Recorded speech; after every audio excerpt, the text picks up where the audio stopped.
최근 신세계그룹이 광주에 복합 쇼핑몰을 조성하겠다는 구상을 전격 발표했습니다. 어등산 관광단지 10만 제곱미터에 8천억 원을 투자해서 워터파크와 체험형 스포츠시설, 그리고 창고형 할인 매장 등을 만들겠다는 계획인데요.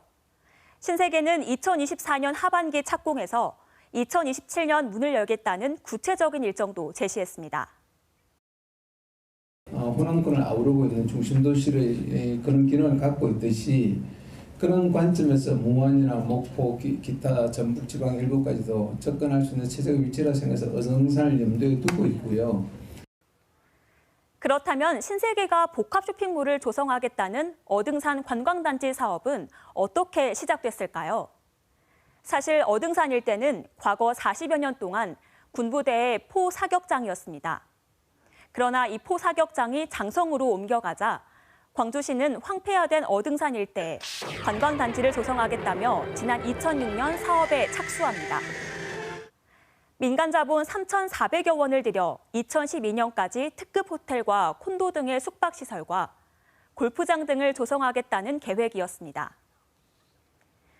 하지만 어등산 관광단지 개발 사업은 시작부터 불발탄이라는 암초를 만났습니다. 수십 년 동안 사격장으로 이용되면서 곳곳에 불발탄이 산재해 있어서인데요.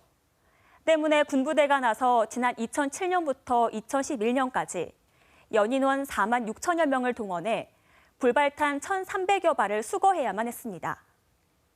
더 큰 문제는 지난 2008년 불어닥친 리먼 브라더스발 금융위기.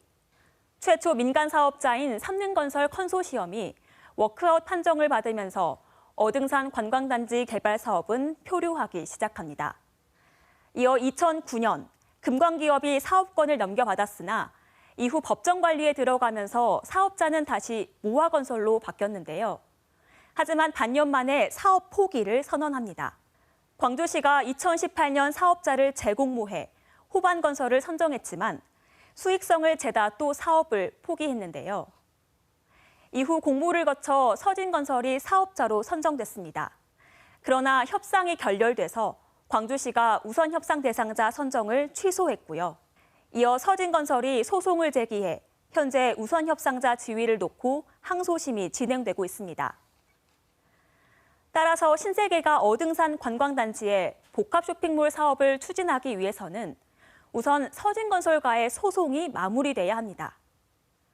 어등산 관광단지가 복합 쇼핑몰 부지로 언급된 데 대해 서진건설이 유감을 표명한 것도 이런 이유에서입니다. 복합 쇼핑몰 사업 추진의 또 다른 전제는 개발 계획 변경 여부입니다. 신세계가 밝힌 복합 쇼핑몰 면적은 10만 제곱미터에 이르지만 현재 공모지침상 상가시설 면적은 2만 4천 제곱미터에 그치기 때문이죠. 아무래도 관광단지 조성 기준이 있습니다. 그 기준에 대해서는 기본적으로 들어가야 되고요. 상가 부분이라든지 이런 부분들도 아마 검토가 될 것으로 보입니다. 이런 전제 조건이 충족되더라도 광주시가 새로운 사업자를 선정하고 어등산 사업의 개발 이익을 어느 정도까지 환수할 것인지 앞으로도 쉽지 않은 협상 과정과 절차가 남아 있습니다. 포 사격장으로 황폐화된 어등산 일대를 관광단지로 조성하겠다는 광주시의 계획.